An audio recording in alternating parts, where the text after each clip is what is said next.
انت عارف ان في علم النفس لما الشخص اللي انت بتحبه يسيبك، ايه اللي بيحصل لك في مخك؟ هو ده موضوع الفيديو.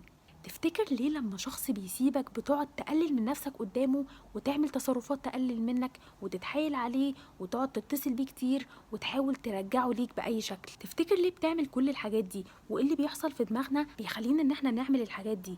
والمشكلة ان بعد فترة بنندم على كل التصرفات اللي احنا عملناها دي، لان في علم النفس الحالة اللي انت بتبقى فيها دي بتبقى اسمها حالة انكار للحقيقة، انك مش قادر تستوعب ان الحاجة دي حصلت، وبتبقى مستعد تعمل اي حاجة من غير ما تحس ومن غير ما عقلك يبقى واعي. الحالة دي بتيجي للبني ادم لما بيكون حياته ماشية طبيعية ومرة واحدة يحصل فيها حاجة تغير مسار حياته كله، فبيتصدم وبيبقى مش قادر يصدق ان الحاجة دي حصلت، فبيوديها المخ لمكان اسمه اللاوعي. اللاوعي ده هو اللي بيأثر على الوعي وبيخلينا نعمل تصرفات احنا مش حاسين بيها، زي ان احنا نجري ورا الشخص ده ونحاول بكل الطرق ان احنا نرجعه لينا. كل ده بيحصل لما الموضوع نفسه بيكون في اللاوعي. اللي بيحصل بعد فترة انك لما بتبدأ تستوعب الموضوع مخك بينقل الموضوع للوعي، فبتبدأ ترجع لطبيعتك، فبترفض اي حاجة انت عملتها لما كنت في اللاوعي بتاعك، لانك رجعت لطبيعتك واستوعبت الموضوع،